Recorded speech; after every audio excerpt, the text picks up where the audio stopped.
I'm hoping this is very interactive. If it becomes a lecture, I'm going to be very disappointed. So I'm going to try to plan to speak maybe for about 10 minutes just to give you some context and background. Also, so you know, at least visually, that I'm not schizophrenic. I have two screens here. I have the laptop, which I'm now looking at, but I have a large screen in front of me. So if I shift around a little bit, it's not like I'm not paying attention. It's actually like I'm trying to pay attention. Just by background, I'm speaking to you from home office, which is about 20 kilometers south of the center of Prague, just literally outside the city borders. I guess the best thing to do is just provide a little bit of background, because my existence here is multifaceted, which is a wonderful thing. And as I was saying to Joyce before, if I ever complained about existing here, someone should probably take me on and shoot me, because I have a very good life here, and very fortunately so. But I also grew up and spent a lot of my life as a typical American, which means 15 years ago, if you would have told me I would be living in the Czech Republic, I would have laughed and sort of said, like, okay, fine, that's a nice story. Because I had spent extremely little time out of the country doing what Americans unfortunately all too often do, you know, going north to Canada to see friends and relatives, and going south to Mexico for holiday, and that was about it.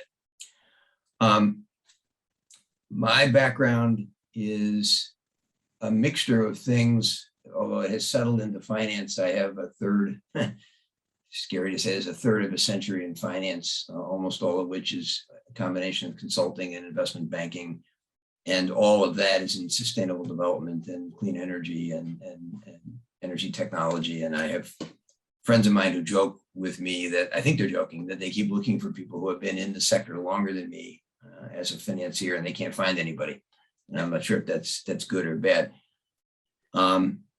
I spent a number of years doing other things. First, I spent 8 years in various capacities, non-elected, in government in the state of New York. Then I spent 8 years in industry, in different consulting and systems development environments, non-technical, management-oriented. The last 3 years of that was with the data systems division of Grumman, which relates to an earlier conversation I was having as we were getting assembled here. And then in the late 80s, for several reasons, set up a small consultancy with 3 colleagues to help small businesses on strategic development and growth, which rapidly turned into a consulting for financing, because that's what we found out that most small businesses needed. This was not coincidental, because we had set it up not realizing that we were moving into a recessionary period. So by the early 1990s, 1991, 92, 2 things had happened. We had sort of refocused almost exclusively on financing in a consulting capacity, number one. And number two, the first couple of clients in the door had been, at the time, they came from what was called the envirotech sector. The whole clean tech word hadn't even been invented yet. So we ended up with materials reuse companies, recycling companies, pollution prevention companies, et cetera. And we ended up, not planned, that would have been smart, but we weren't that smart, but we learned. We ended up in a specialty in that space by, say, 92, 93. And we also observed that because this was a very early space, still in New York, that there was no real organization to the industry, which was barely an industry. So we saw both an inefficiency and an opportunity, and we in 94 created the trade association in New York for the environmental business sector. And this was at the same time this was going on in many other states, and it paralleled interest in this in Washington. So long story short, this became relatively successful NGO activity and business chamber activity with about 150 firms in New York. And we collaborated with about 20 other similar state organizations to bring these organizations into Washington in a formal manner, dealing with the White House and Congress in the second Clinton-Gore term, meaning the late 90s. in a manner that was, I think, reasonably successful in getting the industry positioned from a policy point of view and for some tax benefits and proactive policy in that regard. And where I'm going with this, and the reason I'm telling the background is that a colleague of mine I got to know who was a longstanding and very senior energy attorney in New York, who was very involved with us in this in the early 2000s, started to say to me, you know, I know you're spending a lot of time on this. I know you're very interested in it. I know you're spending a lot of time doing consulting, and it's interesting. Did you ever think of doing this as a formal investment banking approach? And I said, no. And he said, well, I won't tell you can make more money. You might, but I know that's not going to be the major driver for you, but you might be able to make more change. And he said, I know you, and that will interest you. And he sort of hooked me a little bit.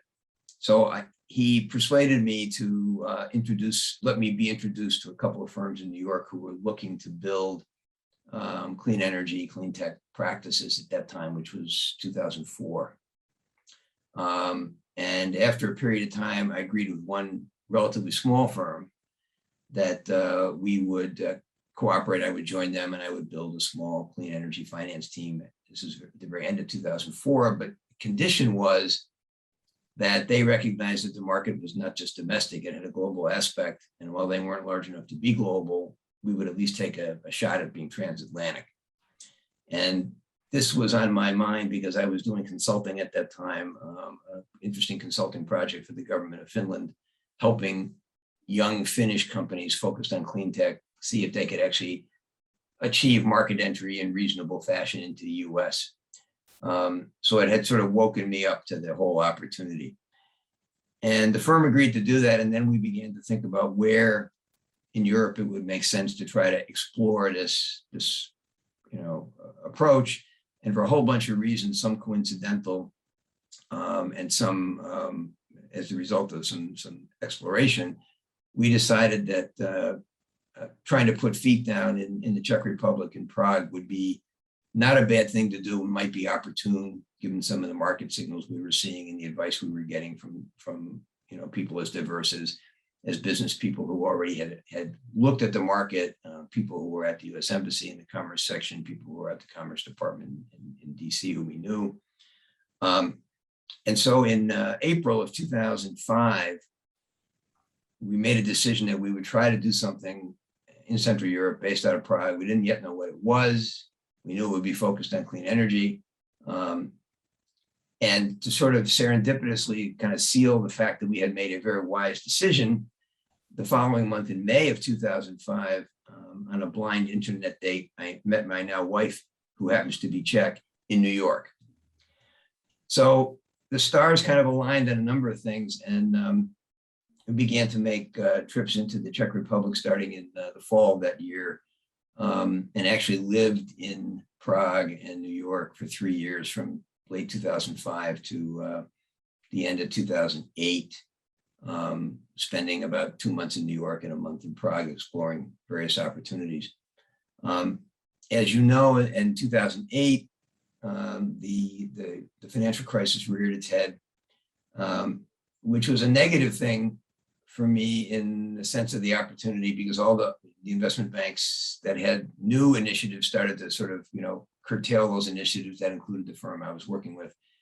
At the same time, market was opening, particularly for clean energy in Central Europe, and particularly in the Czech Republic, given the structure of tariffs that the government had just put in place.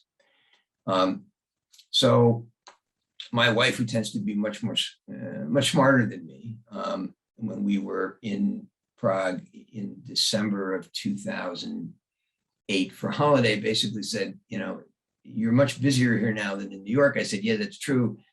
She said, well, why are we living in New York, the most expensive place in the world, in the middle of what looks like, it's not going to be a fun time. So we thought about this, and we actually moved full-time to Prague in March of 2009, not knowing what that would mean and not knowing how long we would be doing that. Long story short, the Czech Republic had a very large boom in clean energy, primarily solar, in the period 2009, 2011.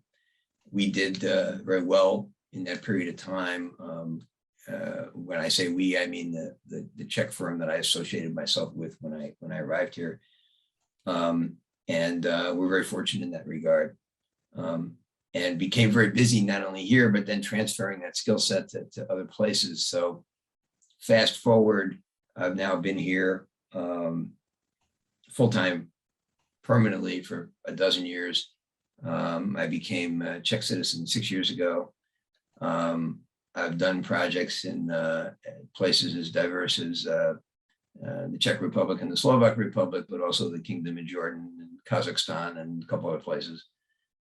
And it's been a very, very interesting opportunity set being based here, being able to work very closely with a number of sources of funding, banks, private equity, the multilaterals, particularly the EBRD and European Investment Bank, on a number of different projects. So I think we've done projects on 4 continents now in probably 15 or 16 countries. I've also been fortunate from an interest point of view to diversify the things that I'm able to do because I'm interested in them. I still maintain my role with the financial consulting and M&A firm here in the Czech Republic. I was senior partner for 10 years. I stepped back to a position as senior advisor 2 years ago by choice. I've joined a small firm here that advises only early stage companies in the hard science startup field, very difficult field, because I learned things there and I can bring my knowledge of finance and business to people who are basically scientists. So it's an interesting challenge and opportunity. And I have an appointment non-teaching at the Czech Technical University, which is the largest engineering and technical university in Central Europe and the oldest, to focus on helping innovators achieve business success by giving them business skills and access to financing approaches and financiers and financial resources. So I have a very rich and very multifaceted life here and lots of activities, and still maintain a lot of relationships in the US. I still am a FINRA licensed banker with a very small firm out of San Francisco. So I still do 1 or 2 deals a year in the US with colleagues.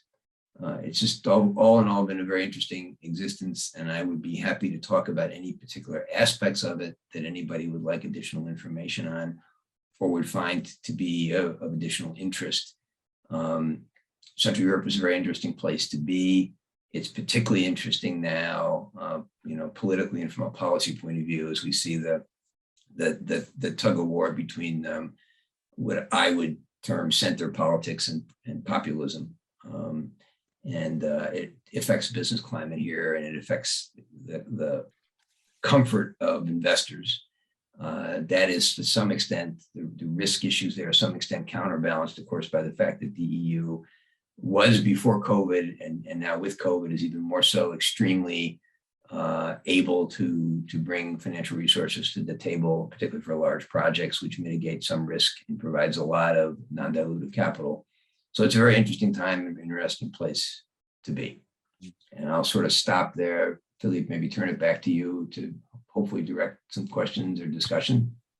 Yes, I mean, I find your story fascinating because as someone who's worked across Central Europe, there has always been a sort of negative impression of outsiders about working in the Czech Republic.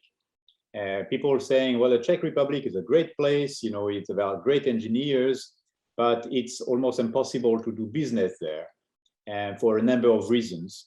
And so I would like to understand what is your experience of doing business in the Czech Republic, and are really the Czech people so difficult to understand? This is the home of Kafka, and people very often use it as an example of why Czechs' minds are really difficult to understand. So what's your experience in this?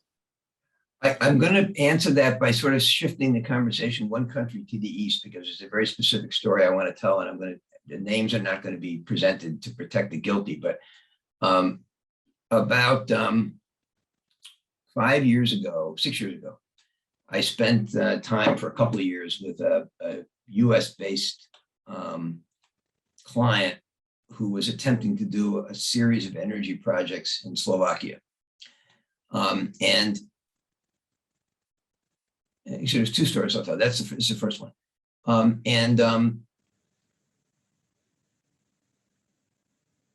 After a period of time, we got to a point where we sort of sat down and we said, look, you know what you want to do. You know how to do it.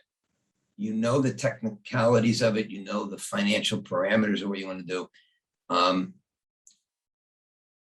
But you don't know the ground. And we've told you this several times, and now we're going to tell you it definitively. If you don't partner with a reasonable partner, and I mean a business partner, I don't mean someone that you pay off. I mean a business partner who has your interest at heart, and where the interests are congruent and they're transparent and all this stuff. If you don't do this, no matter what you know, you will never be successful, because there's just too much there's too many moving parts that you don't live here. And there's a particular, sometimes, not always, I hate to generalize about stuff. And the older I get, the more I hate to generalize about stuff. But in this case, it's valid. Unfortunately, there's a certain type of investors, they're often, not always, they're often American, who tend to think that they know everything, or they can actually buy enough knowledge to know everything. And so our point was, you need an on-the-ground partner, because this will assure you that your interests are congruent with all the processes you're going to have to go through. These are energy projects. These are highly regulated, et cetera, et cetera, et cetera. They're highly visible. They're subject to public comment. And they're also subject to a lot of tug of war if somebody finally wakes up and realizes that you're doing something of value. So you need somebody who has your interest at heart, which means you need at some level, some type of partnership. You don't need to just go out and hire experts. And you can like this advice, you cannot like it, but theoretically, since you're paying us for advice, that makes sense, we're giving you advice. And the client really refused to listen to the advice. Spent a good 7 figures, thank God only low 7 figures, before he finally realized that he wasn't going to get anywhere and gave up. And so that's sort of one story, which sort of says that you need to sort of understand the ground you're on.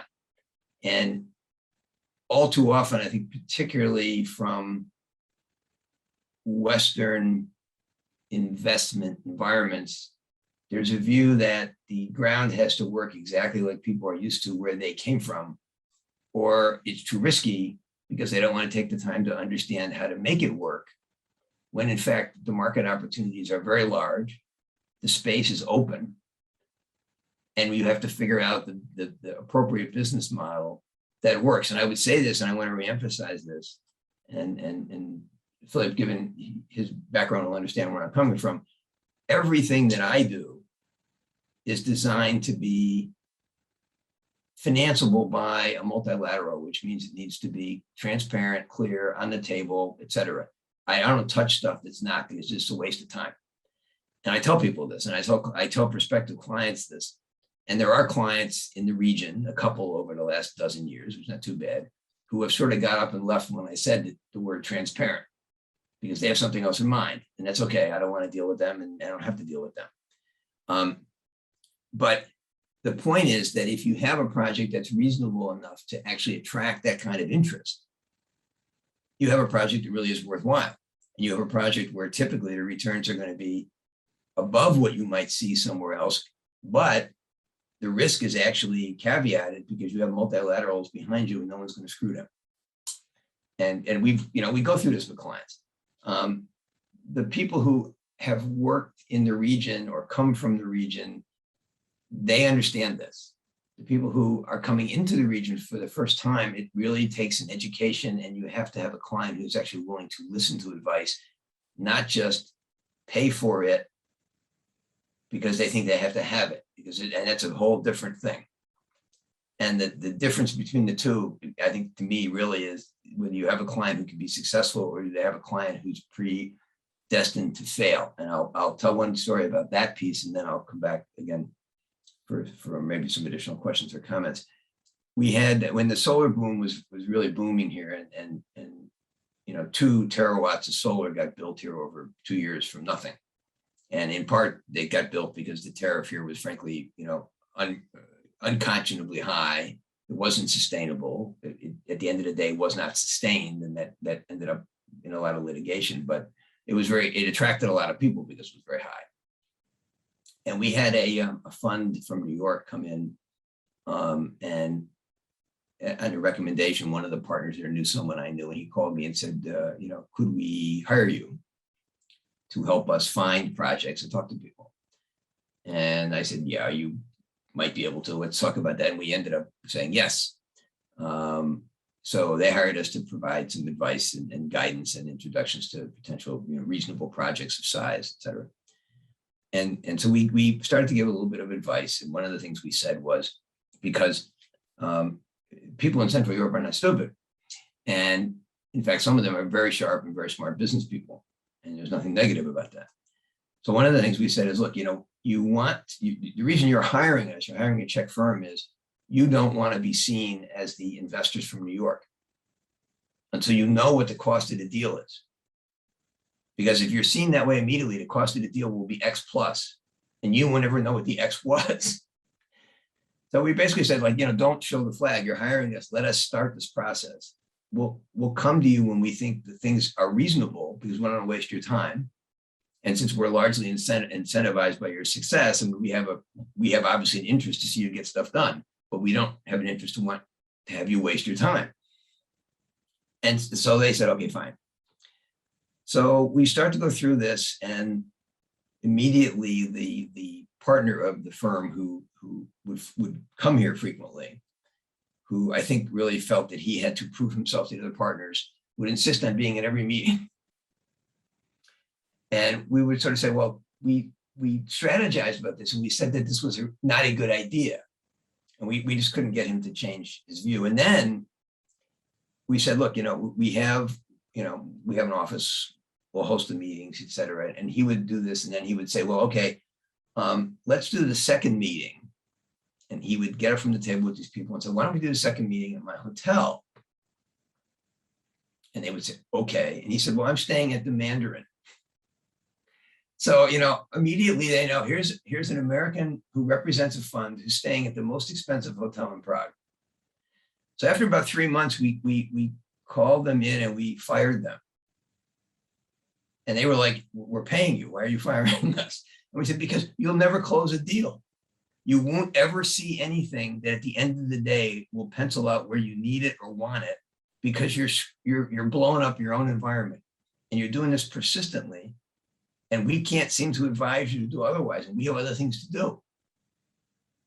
And so it's you can do a lot of business in the region, and there are prudent people who need to do the business, and there is, for all that the region has a lot of quiet capital, there's need for non-regional, out of region capital to be infused here, particularly now, particularly in the context of the post-COVID era and the decarbonization era. But there's a right way and a wrong way to do things. Philippe, back to you. That's a very interesting story of localization, I would say. And the EBRD has never been very successful in the Czech Republic. Not that it failed in any ways, but it always find it difficult to do business there. Well, can I talk about it? It's interesting because the Czech Republic is the only country, you know this, I'm sure. The Czech Republic is the only country that about, maybe 9 years ago, actually opted to exit the EBRD as a member, saying, we've become a developed country. We don't need EBR financing. Thank you very much. And we're pleased to be able to tell you that. And they thought it was a real great accomplishment. And at some level it was. No other country's ever done this. The government here last year, as the depth of the difficulty with COVID became apparent, quietly went back to EBRD and said, could we re-enter? And EBRD thought about it, and they actually came back and they this spring and they said, you know, we're going to allow the Czech Republic to re-enter the program. We'll do this for a period of 3 years with a potential 2-year extender. But we're only going to do it for 2 things. One, issues that are directly related to recapitalizing companies that are demonstrably affected by COVID and need recapitalization. And 2, things directly related to Green Deal. And we don't mean indirectly related, we mean directly related, because the Czech Republic has, in fact, you know, in the same way that Poland does in a lot of ways, although they're beginning to diverge, has a long history of trying to basically pull money related to greening, but to sort of ignore the benchmarks and deliverables because there's a large commitment to coal here, which is finally, you know, dwindling, and also a large commitment to existing nuclear here for political and revenue reasons. And so the EBRD essentially said, you know, we're not going to subsidize that. We will help, and we will look at, and we were very interested to look at real, you know, decarbonization activities at municipal levels and for companies. We're not going to fund into government programs at the national level. It's very interesting, kind of, and I know the people who are running the program. I met the country director already; she's here now, and also know the head of sustainability at EBRD, because he was my. When we did 86 megawatts of wind about 6 years ago in Jordan, and EBRD, we brought EBRD into the project. It was the second project they ever did in the Kingdom of Jordan,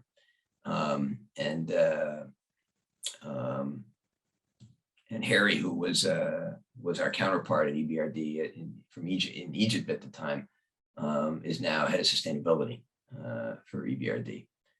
Really sharp guy, and we had an interesting time with them, and a fun time. We got a lot of stuff done, and it wasn't a hard project to do. It's just like any wind project. It was a slog. It took 3.5 years from start to finish to get it all done. It's a long time.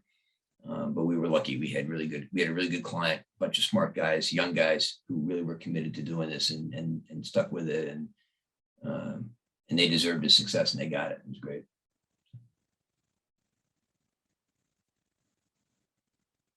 Questions, comments, thoughts?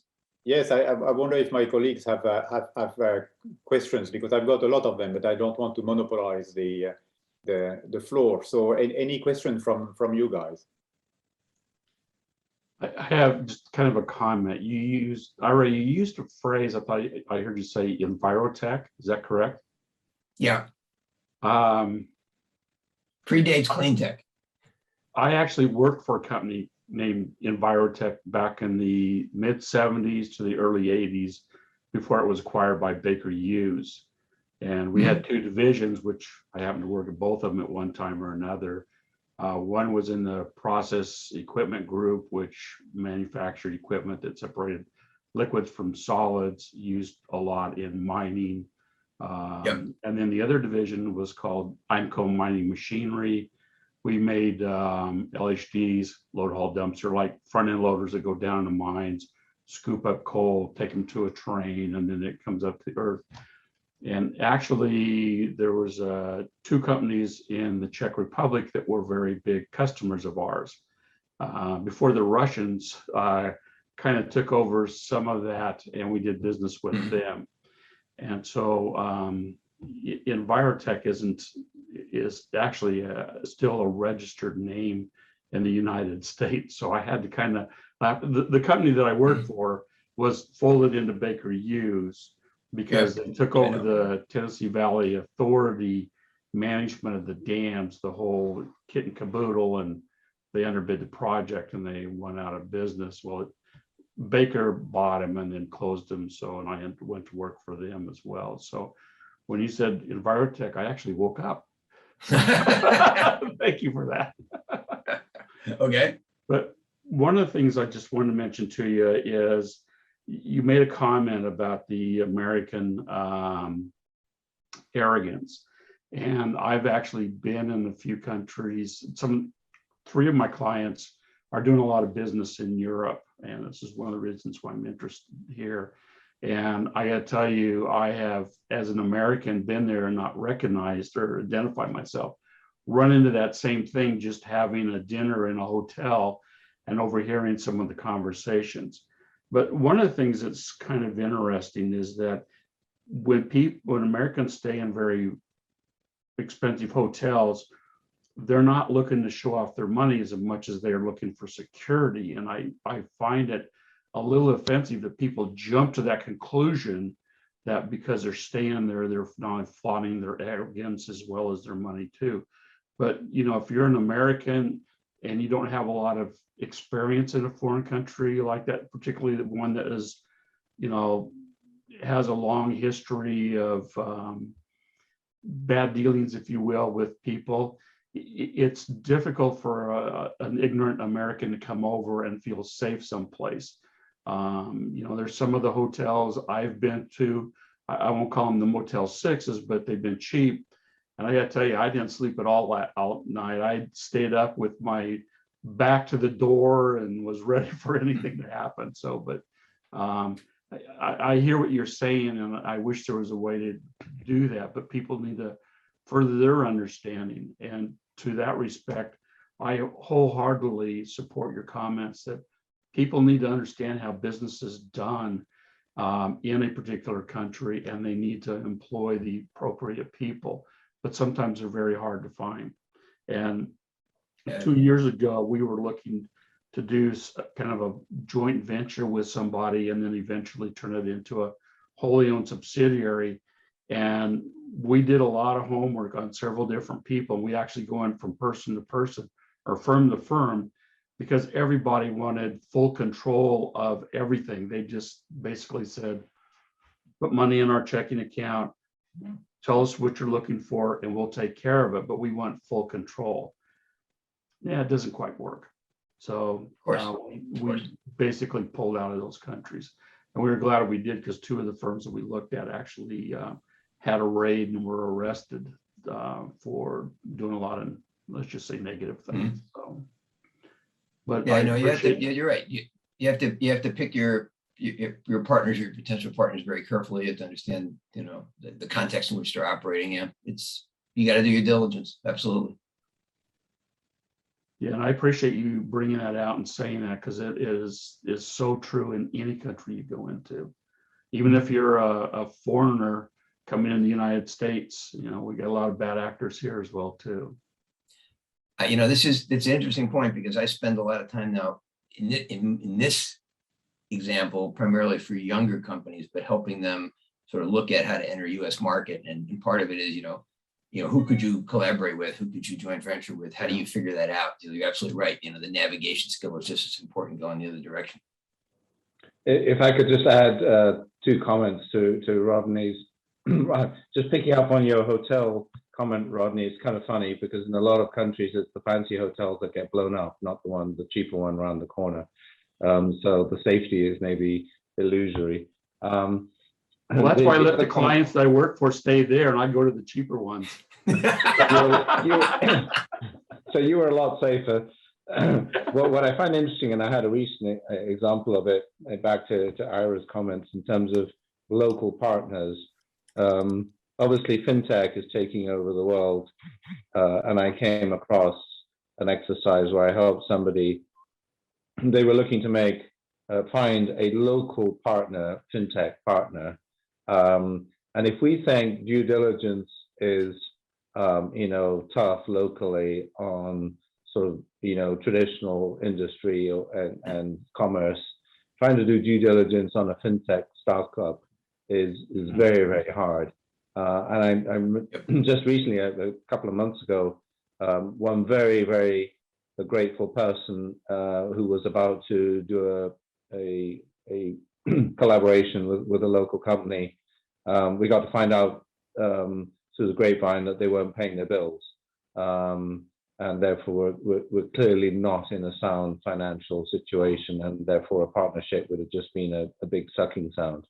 And maybe Ira, any thoughts on the new world and how, you know, to navigate, partnerships in this whole new fintech arena? It's yeah, and it's an interesting point. The nature of the diligence becomes very, very different. And of course, in fintech, it's a question of, are you dealing with a company that's literally just a technology company, a platform? Are you dealing with a company that also has ambition to be an operator? And that of course can switch overnight. So it really becomes a question of what nature of fintech are you in. The operating situations are frankly easier because typically the operators or the intended operators have to pass some kind of regulatory diligence, and therefore there's data. The platforms, it's harder to figure out, and it's harder to understand unless they're public. The nature of the client commitments, the nature of the contracted commitments, and whether they can execute. And there's a couple of examples of financial institutions engaging with fintechs, and then not the problem with the fintech, the financial institution couldn't go forward. So it's an interesting problem. I don't think that there's a clear solution that I'm aware of. And it's,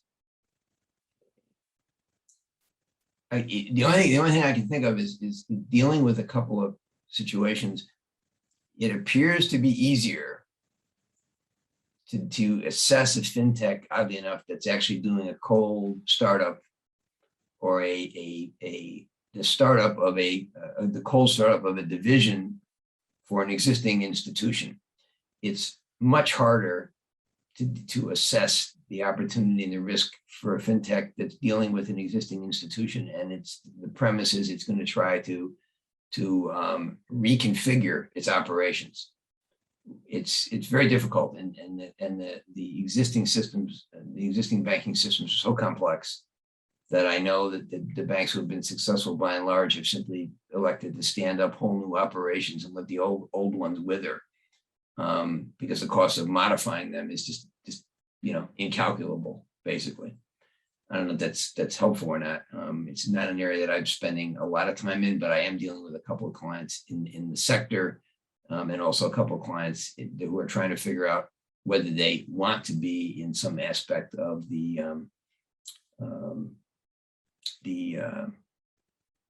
Bitcoin, and virtual currency sector, and if so, to what degree and under what conditions. Everybody thinks it's a pool that to stick their toe in, and the question is, no one can really figure out whether the toe stays a toe or it becomes a foot, a leg, the rest of the body, and how often or how soon, rather. I think, Gus, you have a question. Yeah, well, basically, the question I had was, first, thank you for sharing the story, and very interesting. The question I have is, how important do you believe the linguistic skills would be to develop a market in any part of the world?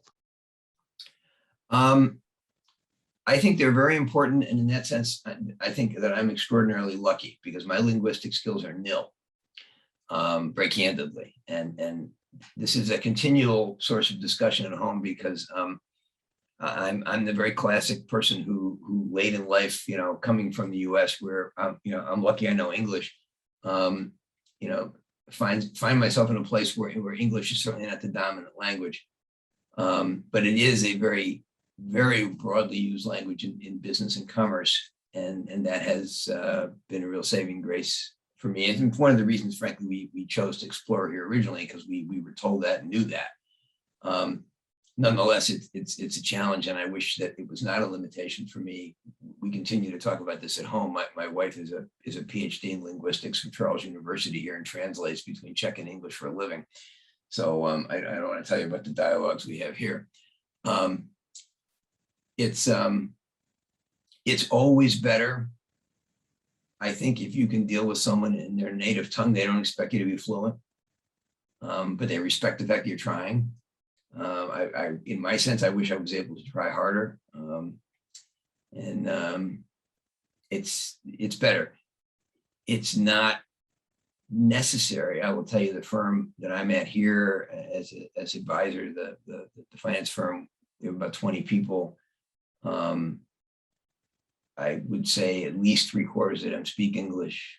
Half of them speak English fluent, more than fluently. And all the language of the firm from an advisory business, unless the client is purely a Czech client, is language is English, contracts are English, documents and meetings are in English. So is it necessary? No. Is it preferred? Yeah, I think absolutely, anytime you can. So in that sense, I'm a very fortunate individual.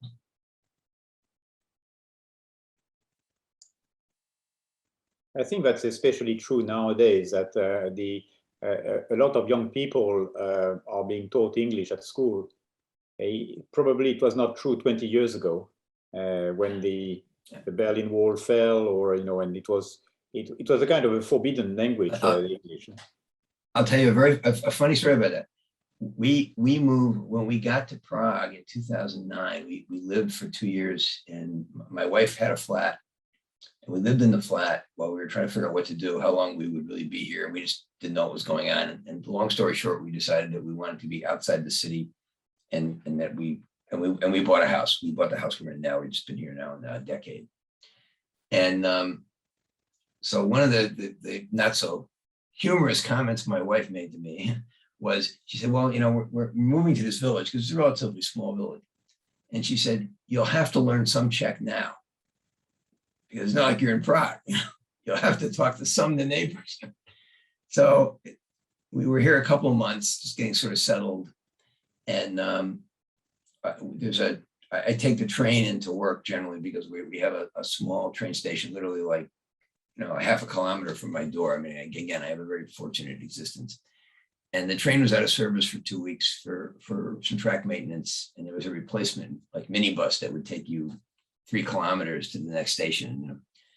And so I walk down to the minibus in the morning, and I see my neighbors who I've waved to in the past, but I see them in the bus, and the 3 of them, and they're sitting in the back of the bus, and they're looking at someone's new iPhone. They're all talking about the iPhone, and the whole conversation is in English.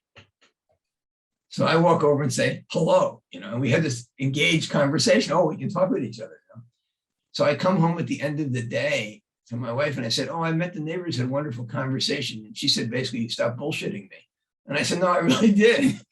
And it goes, they're all, neighbors here. Aside from the older people, the neighbors are in their 30s and early 40s. They all have young kids, et cetera. And they're of that generation where they all learned English, in part because they either wanted the business knowledge skill set, or because they were determined not to learn Russian right after the change. And everybody learned English. And so I have a whole street load of people who speak English, which is pretty kind of funny, because we're really in a small village. But again, an example of being very fortunate, right time, right place, right era. I think we have a linguist among ourselves. Nick, you're a fluent Spanish speaker. Well, how important is it to speak Spanish in Latin America? Well, I was going to make 2 comments on that. One, totally agree with Ira. Most of the Latin Americans in business speak English, so not 100% necessary. However, if you do speak the language, and more importantly, understand the culture, particularly the business culture, then that's a distinct advantage. In the old days, the British Empire had a much better way of doing things, which if the natives didn't understand, you just spoke louder in English. So that's how we built an empire. Well, Nick, I had a similar experience. I helped establish a gold mining investment company in Colombia. And I found that because I could speak Spanish, that the attorneys and the accountants and the auditors all preferred to work with me, because they didn't have to worry about speaking in English, and they were a lot more comfortable. So that was helpful during that period of my career. Absolutely. And, maybe you probably even didn't speak the whole meeting in Spanish, but the fact that you could, flip between one and the other as necessary was a big advantage. Right.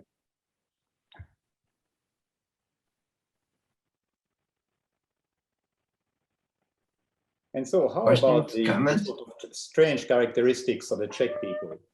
Can you have any experience about this, Ira?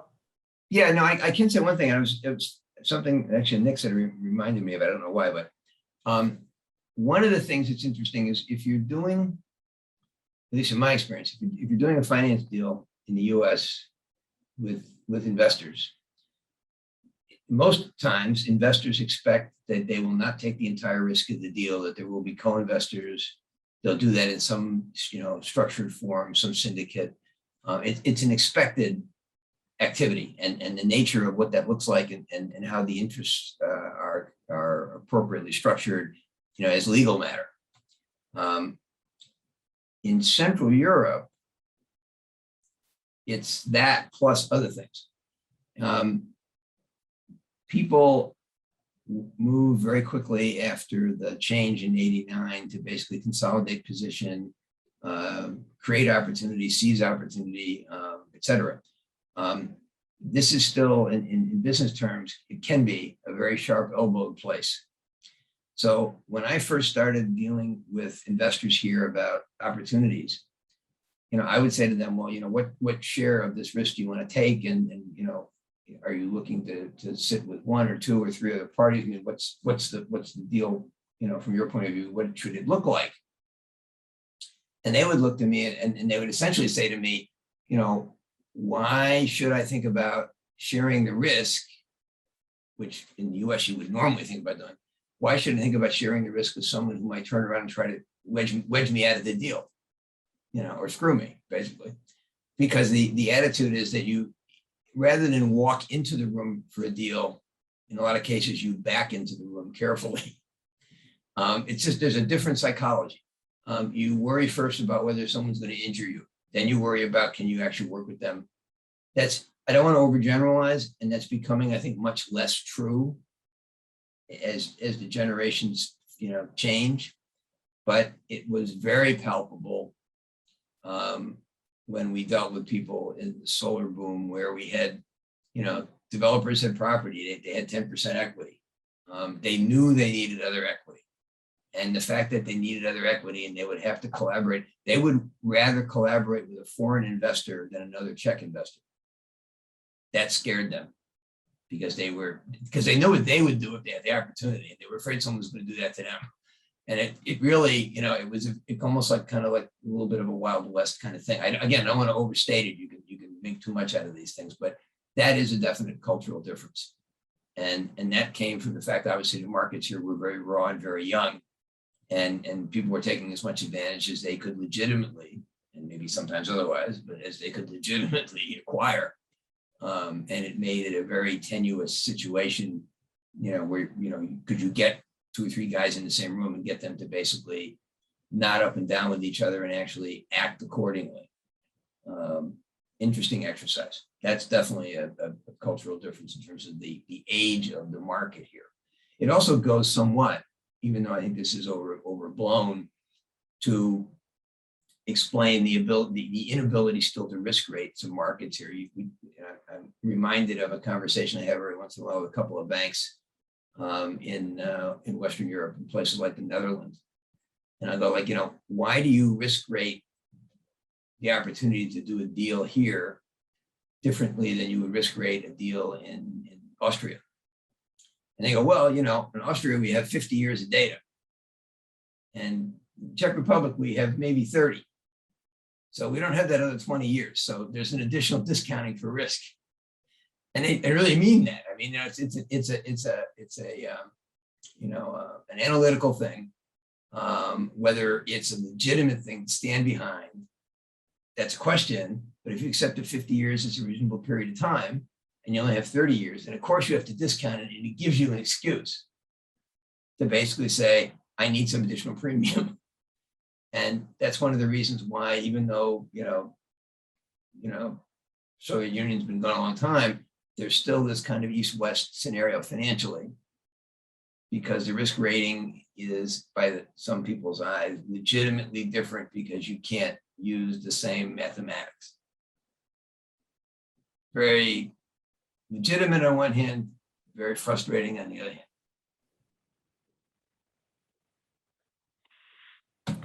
interesting comment to make. That reminds me of an ex-colleague of mine who was in wealth management covering Eastern Europe and Russia in particular.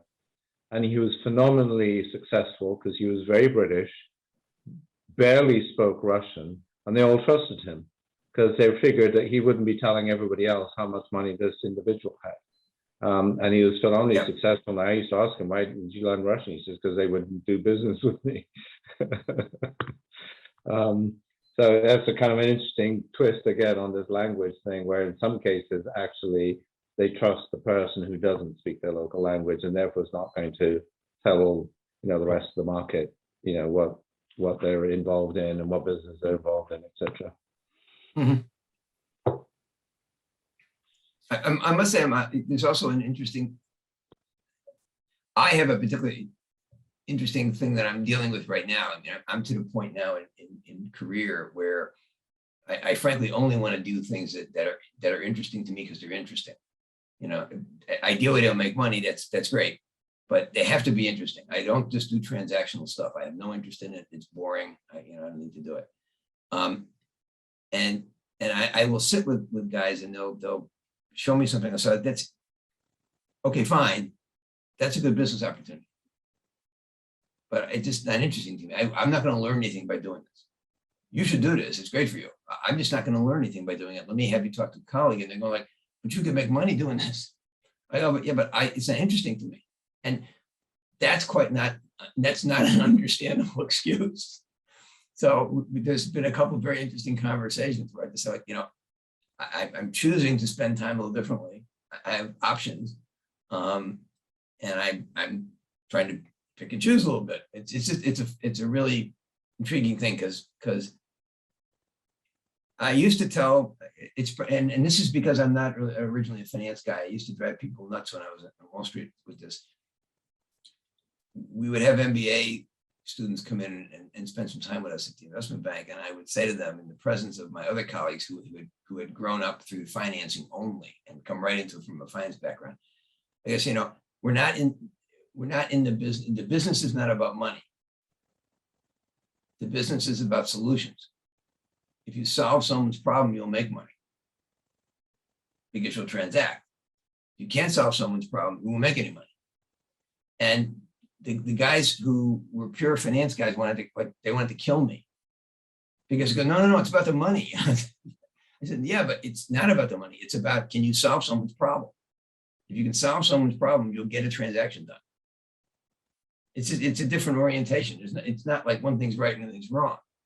But I came at it because I sort of grew up in a solutions environment, not a finance environment. So I came to finance as, okay, finance is a tool to solve a problem. It's just it's a different orientation. So. And in Western Europe, there is a lot of noise about the Poland and Hungary being sort of rogue states against the European Union, and we never hear about the Czech Republic. Are they good European citizens? How do they perceive the EU integration?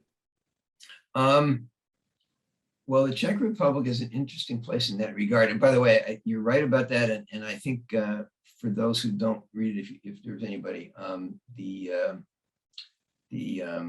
the British publication and the newspaper, I call it magazine, the newspaper, The Economist, covers this very, very well. That their writing on this is extremely lucid. Get a lot of credit for that. We just had an interesting election here. Hungary is a very populous state, and we'll see what happens now. There's an election next year, and the opposition has just decided to band together behind one candidate to try to beat Orban, who's been in power for 10 years. We'll see if that happens. The polls suggest it could happen, and that's really intriguing. An interesting indicator there is that the prime minister here, who is a center-right prime minister who actually built a political party 6 years ago because he didn't think that the country addressed the business issues he had the way he wanted them to. the fourth richest person in the country. He invited Orban to come visit him here about 3 weeks ago, just before the parliamentary elections, which he then proceeded to lose. And he lost them by not a big margin, but by a big enough margin that he agreed that he could not even try to form another government. So he will actually step down. And the view in a lot of the press is that the Czech Republic represents a kind of, now high water point in populism, where there's now a kind of receding view of the value of populism. We'll see if that's true. Hopefully it is. We now have a 4-year term coming up for a parliament, which is pretty much, center, depending on how much right or left is a debate, but pretty much center in a coalition of parties, both slightly right and slightly left of center, which should provide some decent balance and has enough majority to last a full 4-year term in all likelihood. But at the same time, we have presidential elections in 2 years, and the president here who's finishing second term is generally viewed to be extraordinarily sympathetic to Russia and to China. He would say for geopolitical reasons, which I think to some extent, whether you like him or not, I don't, is probably true, but to some extent also is less than true. But he is a very controversial figure and not at all well liked by anybody, and also now is frankly very ill. He's actually in hospital and in intensive care. So this is what's going on here, is this whole kind of sea change in politics around all these odd factors. The Czech Republic has generally, COVID, I think, will upset this a bit, like it upsets a lot of things. The Czech Republic will see, for the first time in a long time, a very large governmental debt. The Czech Republic has generally been viewed as a country that in spite of which way it goes politically, the overall financial administration, the professional administration of the government, and the professional administration of the Czech National Bank, central bank, have both been relatively conservative. And we're beginning now, like every place else, to see inflation uptick, but also to see the fact that there will be a fairly large debt that now the country will need to carry, and that will require, for the first time in a long time, belt tightening, which the incoming government has already said. And on top of all that, of course, the general issues around energy and energy pricing we're not escaping those. The Czech Republic is one of 3 countries in the EU, I think, that are 100% supplied by Russian gas. So there is a price issue there and a stability issue there. And the price of energy here has already gone up 30% over a year ago, and is expected to go up a little higher before the price gets set for next year. So there's a lot of things going on here that basically hit a confluence of interesting political factors. On the one hand, the incoming government has a lot of issues. On the other hand, I think they're happy in a way, if you could be happy about this, that the election is now behind them. They have a full 4 years to deal with this, so they don't feel likely any immediate political pressure. So it's very intriguing. There's a strong commitment here to the EU, but in a very Czech way. There's a strong commitment to the EU. There's no commitment whatsoever to whenever we might adopt euro. The Czech Republic has the Czech crown. We're not euro, and everybody keeps pushing back any possible deadline when we might adopt the euro. No one can quite say why this is, and everybody is kind of puzzled, but it continues to get pushed back. People say it's because of the ability to independently control debt and other factors, which of course, if you sign up for the euro, you sign up for EU-wide standards. But the bottom line is we're not euro.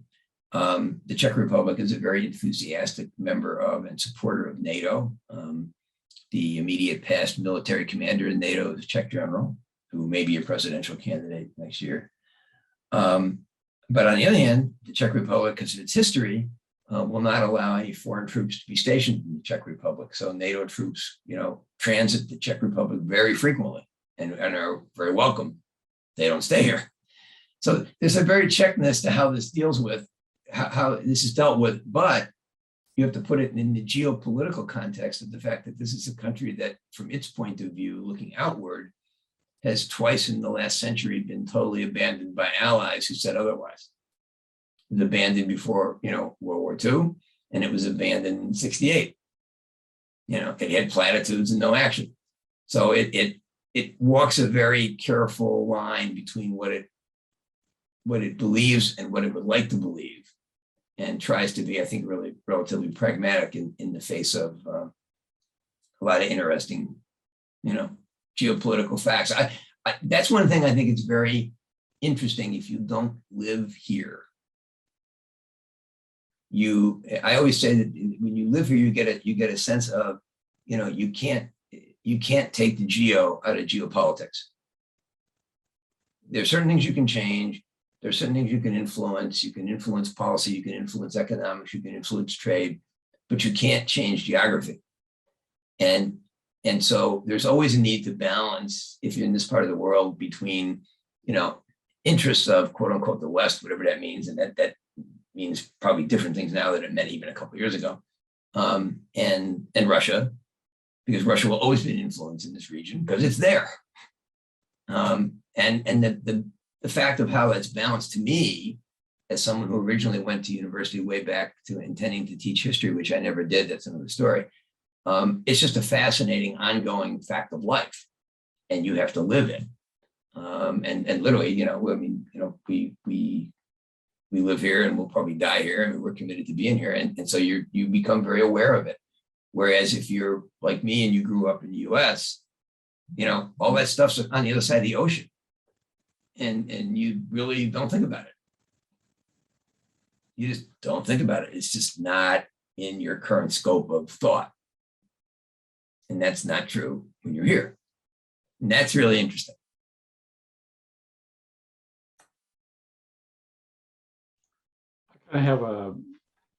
Would like your perspective on something here. We've had, I'll say, the extremes of presidents, if you will, between Trump and Biden. Both, they couldn't be more different. And I'm always curious what somebody's perception is of both of these gentlemen, especially somebody in your area. What do you think of what's going on?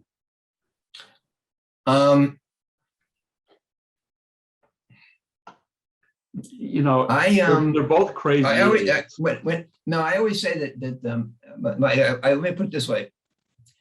My mother has been not with us now for the last 10 years. She died at 92. And when Trump was elected, it was the only time I was happy that she was dead, because she would have just died to see this happen. I don't want to get involved in I'm happy to talk about politics if people want to talk about it, but I would just say this. I grew up, I went to college intending to teach history, in part because I was socialized to think that you had the US was about an environment where people had political discourse. And that was essential to democracy, as well as being informed. For a whole bunch of reasons. It was really complex. Social media is part of it, other things are part of it. We have become almost incapable of discourse, which is extraordinary. If it's not extraordinarily frightening to you, then you're not awake. It is potentially, literally, it is something that can potentially destroy the fabric of the country. And I was talking about this, I can't remember, last week I was talking about this with somebody, because I remember when we were doing debate club in high school. And one of the premises of doing debate was you had to be able to take the opposite side of an argument, no matter what you thought about it, and be reasonably logical about presenting it, even if you didn't agree with it. because it was about trying to understand someone else's position, no matter how repugnant you might have found it. And so, I mean, I grew up getting taught that kind of stuff. The lack of capacity for, increasingly, the lack of capacity for people to consider someone else's idea and have a dialogue about it, no matter how repugnant they find it or not, is really frightening. Really, really frightening. And I sit here, I watch this. I mean, you know, I have friends of mine here and colleagues and people I work with and whatnot over the last, you know, the 4 years when Trump was in power, basically asked me, like, you know, how could this be happening in the United States? And I said, well, you know, everybody makes mistakes. And the key will be to see whether or not people think they made one, and whether this, you know, the electorate decides to do something else, which they did. Now the key, I think, will be to see what happens as a result of that. I have a lot of respect for the political system. I worked in the political system in New York for my first 8 years of work.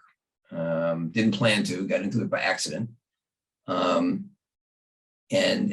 spent the first 2 years actually working for legislators and legislative staff in the State House in Albany, New York, in Jesus, 75 and 76, a long time ago. So I know how contentious those environments are and how hard it is to get anything done, and how, you know, 90+% of the people there are trying to do something they think is worthwhile. And of course, they get frustrated because the people who get the headlines are the other people, and the people who get indicted because they try to steal something. And to a certain extent, that's the same in a lot of places. But it's I don't know, it's a really interesting problem, and I'm not sure how it gets solved. I don't know that we've come up with a formulation to solve it yet. On the one hand, we have, for instance, you know, the internet is a great levelizer and equalizer of everybody's ability to basically be able to reach everybody else. It's a really wonderful thing when you think about it. On the other hand, it means that there's no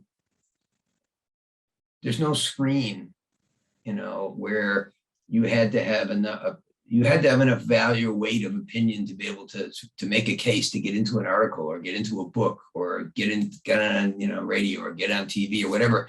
The system did some sortation. You can argue whether it was good or bad, but there was some sortation. Now it's very hard to weigh anything.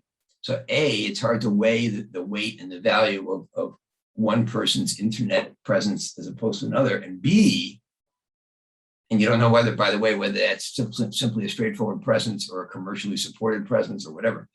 And B, you don't know what you're seeing, if it's true or not. In the Czech Republic, generally accepted data right now says that 40% of what people see is fake news, roughly divided by 20%, which is just, you know, pardon me, bullshit, and 20%, which is deliberate insertion from sources to the east, trying to basically confuse people as to what the facts are. And that is very clearly deliberate, and there are multiple ongoing programs at the national level, at the NATO level, and otherwise to try to counteract this, because it is insidious and ongoing. And it really undermines people's ability to have a dialogue, to understand each other, to have, you know, it just undermines everything. And it's quite clever. It's, you know, it's asymmetrical warfare. And because it's soft, it's hard to react to, and therefore it goes on. I don't know, we're in a very, very, you know, challenging time, and I don't see it getting any less challenging. I don't have any real answers to it. But when you sit here and you look back at the US, as I do, and talk to friends and talk to family, and talk to people here who look at it, it's really extraordinarily difficult. I think Biden, in my view, has brought at least some attempt to focus on broad scope national interest issues domestically. I think he is challenged so far to find a coherent foreign policy. Part of it's because of, I think, what he inherited from the 4 years before him, but part of it is indeed because of the pressure from China, which is just ongoing and relentless, and would be relentless, I think, even if it wasn't intentionally relentless, just because of size and scope. It's